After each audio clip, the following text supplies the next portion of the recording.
Dan seorang lagi ialah Malik bin Dinar. Malik bin Dinar ni bila saya dengar balik rakaman tu, rupanya cerita dia tak habis. Hari ni kita habiskan. Malik bin Dinar ni pun asalnya bukannya orang baik. Dia satu orang yang kaya tapi dia suka minum arak. Dia sama macam siapa tu, macam Bishru lah. Bishru pun orang kaya dan suka minum arak. Malik bin Dinar ni kaya, suka minum arak. Satu ketika dia beli satu orang hamba perempuan cantik. Hamba perempuan ni ibarat isteri lah kepada kita. Bila dia duduk dengan hamba perempuan dia, dapat satu orang anak. Dia cukup sayanglah anak ni. Bila dia tuang arak tu, anak tu nanti datang terbalikkan arak tu. Jadi dia duduk terangat-terangat, seronok dia tu. Sebab apa? Dalam masa usia 2 tahun budak ni tadi mati. Dia duduk fikir, rasa sedih, duduk terbayang je anak dia duduk main arak dengan dia.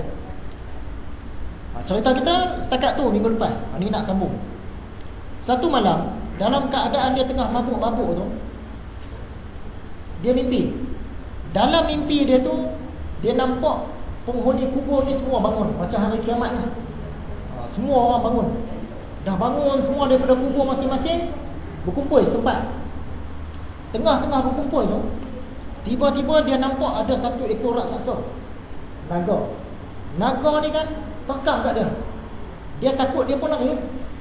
Lari, jumpa satu orang tua.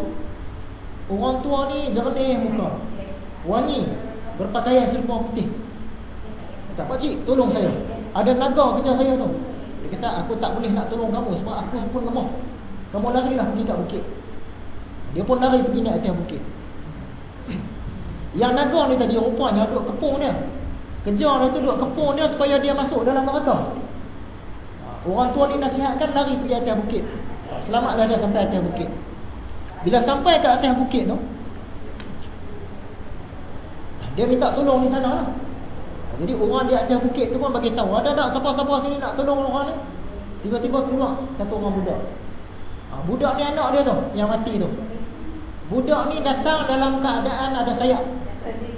Dan di sayap dia tu terbuat daripada cahaya, macam laser kan. Dia terbang mai kat dia. Jadi budak ni lah yang selamatkan bapak dia ni, Malik bin Dinar, daripada naga yang nak serang. Dia pun heran tengok anak dia ada situ. Kemudian anak dia pun ceritalah apa sebenarnya yang berlaku.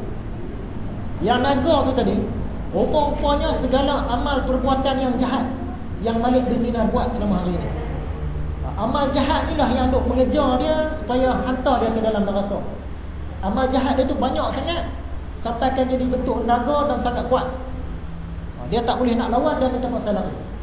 Yang orang tua tu pula, yang bau wangi, putih, muka jernih dia tadi, adalah amalan baik dia selama hari ini. Tapi orang tua tu terlalu lemah sebab amalan baik dia tu sikit.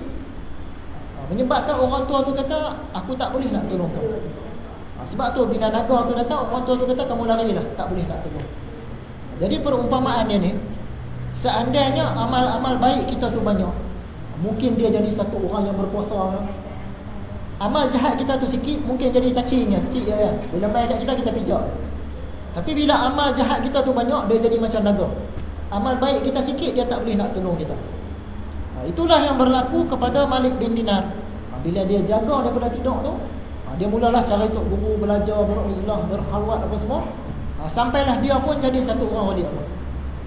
Jadi kalau kita tengok di sini, berdasarkan kisah-kisah yang lepas, bukan semua tokoh-tokoh terkenal dalam dunia Islam ni orang yang asal dia baik.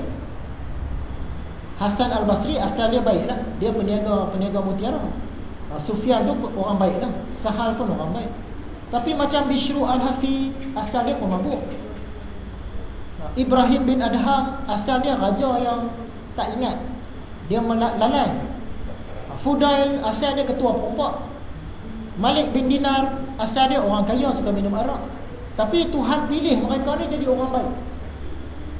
Jadi ni satu motivasi untuk kita lah. Kita dulu mungkin jahat kan? Zaman muda kita dulu kita jahat. Tapi kalau Allah nak pilih jadi orang baik, bila-bila masa dia boleh buat. Jadi kita semua masih berpeluang lagi sebenarnya. Tak semestinya orang tu daripada kecil baik, sekolah rendah baik, sekolah menengah baik, belajar agama, dia lebih daripada kita.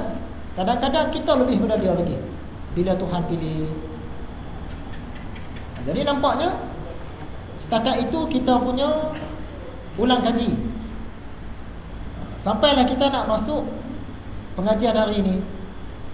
Masih lagi dalam bab yang ke-6, bahaya ilmu pengetahuan. Lama dah kita duduk dalam tajuk ni. Berkata Sirri As-Saqati. Tentang Sirri ni kita cerita kemudian lah.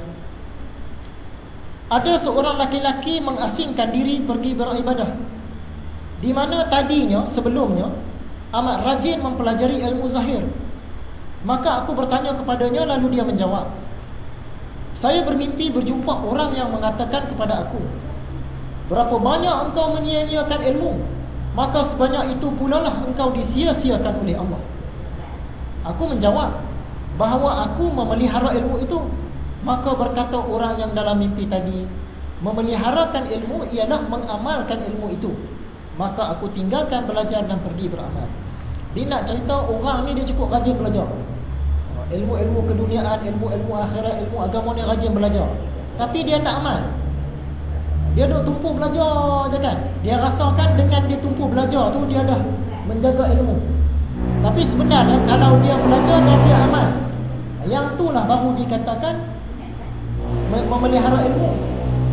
Macam kita, contohlah satu hari nanti orang buat universiti. Dalam universiti ni ada pelajaran memancing. Kita pun pergilah belajar. Mula-mula belajar cara-cara memancing. Dah boleh mancing dah. Orang ajak, jom pergi mancing. Tak maulah. Ni nak belajar bagi mahir lagi. Dia belajar lagi. Dia belajar pula tentang joran. Datang joran diperbuat daripada apa, bahan apa yang bagus, datang dari negara mana. Duk tumpu belajar tu berbulan. Jom pergi mancing. Nanti nak belajar ni bagi dalam lagi. Nak jaga ilmu mancing. Dia belajar pula tentang tali. Tali tangsi mana yang paling bagus buat daripada bahan apa, campuran bahan apa, yang terkini bahan apa kajian orang buat kat atas tali pancing ni, datang dari negara mana bahan-bahan ni.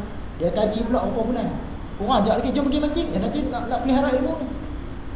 Dia duk belajar bagi dalam, sampaikan dia tak pernah pergi mancing.